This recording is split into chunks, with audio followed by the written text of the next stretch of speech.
तो हेलो दोस्तों, स्वागत है आपका कंसेप्ट विद अर्जुन में, जहां आज हम अपना दूसरा प्रैक्टिस सेट लगाने वाले हैं। तो चलिए बिना देरी किए इन प्रश्नों की शुरुआत करते हैं। और यदि आप हमारे चैनल पर पहली बार आए हो तो हमारे चैनल को जरूर सब्सक्राइब करना।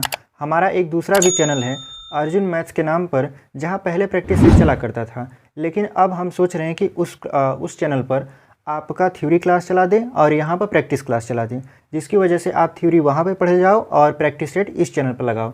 तो चलिए बढ़ते हैं अपने इस प्रश्न में।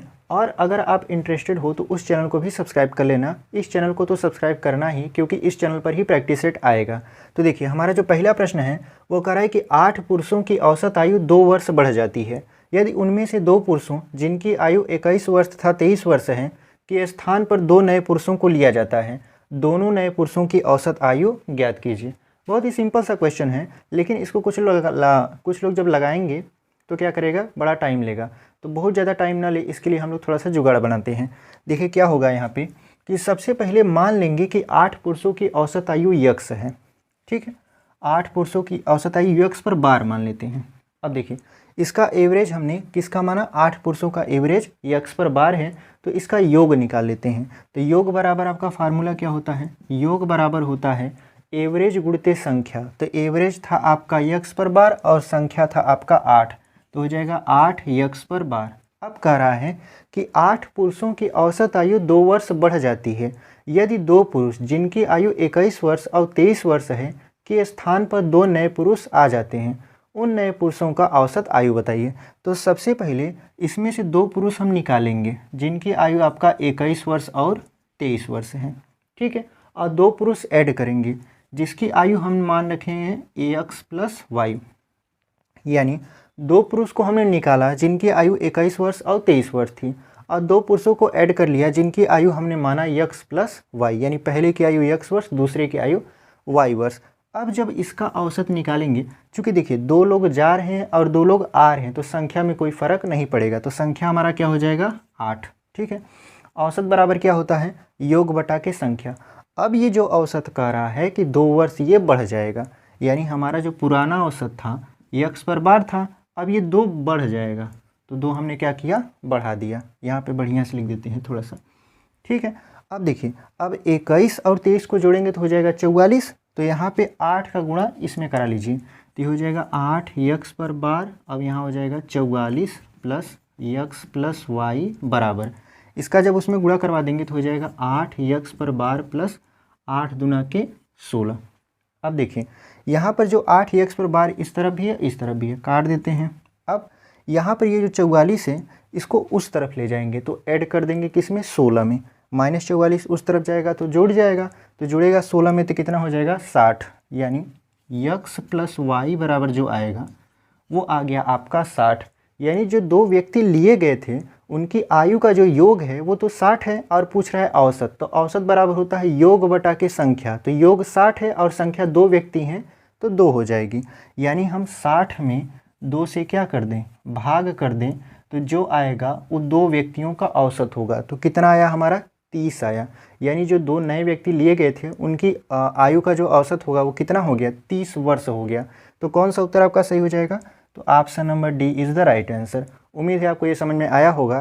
चैनल पर नया है तो ज़रूर सब्सक्राइब करिए, क्योंकि चैनल हमारा नया है, और आप अगर सब्सक्राइब करते हो तो हमारा मोटिवेशन बढ़ जाता है कि हमारी वीडियो आप तक पहुंच रही है और आप उससे कुछ सीख भी रहे हो। तो बढ़ते हैं अपने अगले प्रश्न की ओर और देखते हैं कि हमारा अगला प्रश्न क्या है। तो बढ़ते हैं अपने दूसरे प्रश्न की ओर और देखते हैं कि हमारा दूसरा प्रश्न क्या है। हमारा जो दूसरा प्रश्न है वो ये है कि एक बेलनाकार स्तंभ का वक्र पृष्ठ 264 मीटर स्क्वायर है और उसका आयतन 924 मीटर क्यूब है। इसके व्यास का इसकी ऊंचाई से अनुपात बताइए। तो हमसे क्या पूछ रहा था, व्यास का ऊंचाई से अनुपात। तो सबसे पहले जो दिया है उसको लिख लेते हैं। तो वक्र पृष्ठ जो दिया है 2πr/h, ये हमने लिखा कितना, 264। उसके बाद जो आयतन लिखा था πr²h, बेलन का आयतन कितना होता है आपका, πr²h होता है, और वक्र पृष्ठ होता है 2πr/h। तो आपको फार्मूला थोड़ा सा याद करना पड़ेगा। तो यहाँ पे हम लोग क्या कर देते हैं, इसको लिख लेते हैं। तो यहाँ पर हो गया हमारा 924। अब देखिए, अब हम क्या करते हैं, वक्र पृष्ठ का आयतन से भाग करा देते हैं, यानी यहाँ पे लिख देते हैं बटा। तो यहाँ से हमारा पाई से पाई कैंसिल हो जाएगा, एच से एच कैंसिल हो जाएगा, यहाँ 2 ठो आर है तो एक है आर से एक आर भी खत्म हो जाएगा। तो हमारा कितना बचा 2/r। और यहाँ कितना हुआ, अच्छा 2 को भी थोड़ा सा काट देते हैं, काहे लिए लंबा लेके जाएंगे, 2 से इसको काट दीजिए तो आएगा 132। 264 को 2 से काटेंगे तो कितना हो जाएगा 132। अच्छा 132 सत्ते होता है आपका 924, यानी 132 का पहाड़ा आप 7 बार पढ़ोगे तो कितना आ जाएगा आपका 924 हो जाएगा। तो इसको भी काट देते हैं, तो 132 एकम्मा 132, अब 132 सत्ते हो जाएगा 924। तो आर की जो डायरेक्ट वैल्यू आ गई आपकी वो 7 आ गई, यानी आर बराबर कितना हो गया 7 सेंटीमीटर, सॉरी सेंटीमीटर नहीं है मीटर है। अब देखिए आर तो हमें पता चल गया, लेकिन अभी हमें पता करना है ऊंचाई, ठीक है, तब न जाके हमारा व्यास और ऊंचाई का अनुपात निकलेगा। तो हमारा जो व्यास ऊंचाई है उसके लिए क्या करते हैं, इस वक्र पृष्ठ में आर की वैल्यू रख देंगे, एच का मान निकल जाएगा। तो वक्र पृष्ठ में रखेंगे तो 2 पाई का मान रखेंगे 22/7 और आर की वैल्यू रखेंगे 7 और एच हमको चाहिए और इसका मान दिया था 264। अब देखिए 7 से 7 कैंसिल हो गया और 2 से जब 264 को काटे थे तो कितना आया था 132 और 22 से 132 कट जाएगा 6 बार में, तो 22 छक्का 132 हो जाएगा। तो एच की वैल्यू कितना आ गया आपका 6 आ गया, यानी एच बराबर हमारा आ गया 6। तो आपसे पूछ क्या रहा था, आपसे पूछ रहा था कि बेलन के व्यास और ऊंचाई में संबंध बताइए। तो बेलन का जो व्यास होगा, त्रिज्या हमारा 7 है तो व्यास हो जाएगा 14, क्योंकि त्रिज्या का दोगुना व्यास होता है। तो व्यास हो गया आपका 14, उसके बाद जो ऊंचाई था वो हो गया आपका 6, ठीक है। तो इसको जब काटेंगे तो 2 सत्ते 14 और 2 तिहाई 6, यानी जो व्यास और ऊंचाई में संबंध निकल कर आया वो निकल कर आया 7:3। इसको लिख भी देते हैं 7:3 या 7/3। तो कौन सा उत्तर आपका सही हो जाएगा, तो option number D is the right answer, 7/3 और 7:3। तो उम्मीद है आपको ये समझ में आया होगा। बढ़ते हैं अपने अगले प्रश्न में और देखते हैं कि हमारा अगला प्रश्न क्या है। तो बढ़ते हैं अपने तीसरे प्रश्न की ओर। अब देखते हैं कि हमारा तीसरा प्रश्न क्या है। देखिए जो हमारा तीसरा प्रश्न है वो ये है कि यदि किसी वृत्त के व्यास में 100% की वृद्धि कर दी जाए तो उसके क्षेत्रफल में कितनी वृद्धि हो जाएगी। बहुत ही आसान सा क्वेश्चन है और इसको बहुत ही आसानी से हम सॉल्व करेंगे। सबसे पहले हम मान लेंगे कि इसका जो व्यास था, व्यास डी बराबर वो मान लेंगे 2 सेंटीमीटर। कितना मान लिए हम 2 सेंटीमीटर, ये अपने से माने हैं। आप कोई सा भी अंक मानिए आपका आंसर आएगा ही। हमने 2 इसलिए माना है क्योंकि इसमें थोड़ा सा फ़ायदा है। तो त्रिज्या कितना हो जाएगा, तो व्यास का आधा यानी 1 सेंटीमीटर। अब हम इसका क्षेत्रफल निकालते हैं तो क्षेत्रफल वृत्त का होता है πr²। वृत्त का क्षेत्रफल कितना होता है πr² और r की वैल्यू 1 है तो यहाँ पे रख देंगे πr²। तो r की वैल्यू 1 रख देंगे तो ये पाई सेंटीमीटर स्क्वायर आ जाएगा। वृत्त का क्षेत्रफल कितना आ गया पाई सेंटीमीटर स्क्वायर।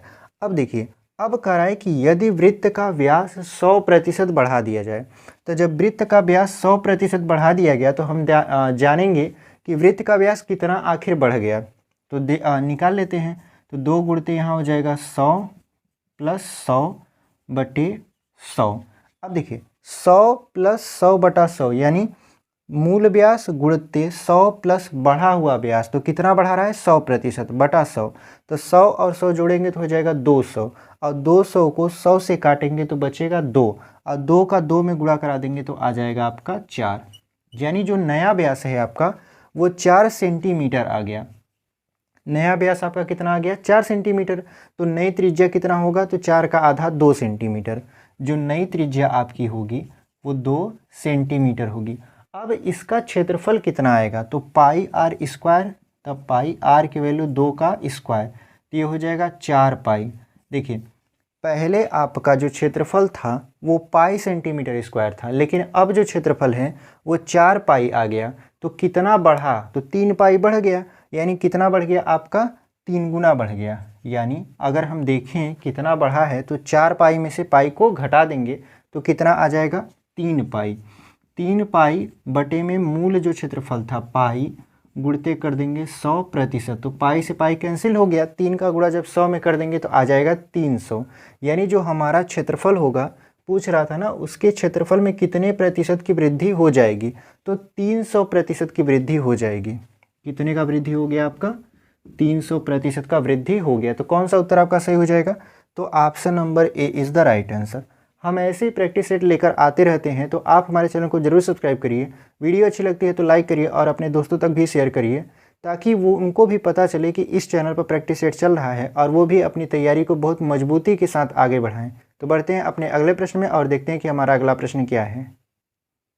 तो चलिए अगला प्रश्न देख लेते हैं। जो हमारा अगला प्रश्न है वो कह रहा है कि 120 मीटर लंबी एक रेलगाड़ी 54 किलोमीटर प्रति घंटा की चाल पर एक स्टेशन से गुजरती है। प्लेटफॉर्म पर खड़े एक व्यक्ति के सामने से गुजरने में उसे कितना समय लगेगा? बहुत ही आसान सा क्वेश्चन है और इसको सॉल्व कर लेते हैं। देखिए, इस तरह के जो प्रश्न होता है उसमें हम क्या करते हैं कि व्यक्ति से जो होकर गुजरने वाली ट्रेन होती है उसकी लंबाई उसकी दूरी होती है और उसका चाल जो होता है वो तो दिया रहता है और समय बराबर आप जानते हो कि दूरी बटा के चाल होता है, और इस पर बैठा के हम क्वेश्चन को सॉल्व कर लेते हैं। तो यहाँ पे जो डी बराबर दिया था वो दिया है 120 मीटर और जो आपका चाल स्पीड बराबर दिया है वो 54 किलोमीटर प्रति घंटा है। अब ध्यान दीजिए यहीं पे थोड़ा सा, हम लोग जल्दी जल्दी में क्या करते हैं, ये जो किलोमीटर प्रति घंटा है इसको मीटर पर सेकंड में न बदल के डायरेक्ट हल करने की कोशिश करते हैं और ऑप्शन नहीं मैच करता और हम घबरा जाते हैं कि हमारा उत्तर क्यों नहीं आ रहा। क्योंकि उस टाइम जब आप पेपर में बैठे रहोगे तो टाइमर चलता रहता है और जब टाइमर चलता रहता है तो अंदर धक धक करता रहता है कि आखिर क्या होगा यदि हमारा सिलेक्शन नहीं हुआ तो। इस टेंशन में हम लोग क्या करते हैं, बहुत सारी सवाल गलती करके आते हैं। तो आप ऐसा ना करिए, एकदम प्रश्न एक्यूरेसी के साथ पढ़िए और उसको अच्छे से करके आइए, ठीक है। तो यहाँ पर हमारा टाइम आपसे क्या कर रहा था, पूछ रहा था। अब देखिए ये 54 किलोमीटर प्रति घंटा है, लेकिन जो ऑप्शन है पूरा का पूरा सेकंड में दिया है, यानी इसको मीटर प्रति सेकंड में बदलना है। तो इसमें क्या कर देते हैं, 5/18 से गुणा कर देंगे तो ये हमारा मीटर पर सेकंड में बदल जाएगा। तो 18 तिरिक ये हो जाएगा 54 और 3 पचे के 15, यानी 15 मीटर प्रति सेकंड इसकी चाल होगी रेलगाड़ी की। तो समय बराबर होता है दूरी बटा के चाल, तो दूरी है आपका 120 और जो चाल है आपका 15 है, 15 मीटर पर सेकंड। तो 15 अट्ठे 120 हो जाएगा, यानी काटेंगे तो कितना हो जाएगा, 8 सेकंड।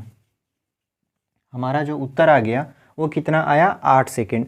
तो 8 सेकंड लगेंगे उस रेलगाड़ी को व्यक्ति को पार करने में। तो कौन सा उत्तर आपका सही हो जाएगा? तो option number B is the right answer. उम्मीद है आपको ये समझ में आया होगा। तो बढ़ते हैं अपने अगले प्रश्न में और देखते हैं कि हमारा अगला प्रश्न क्या है।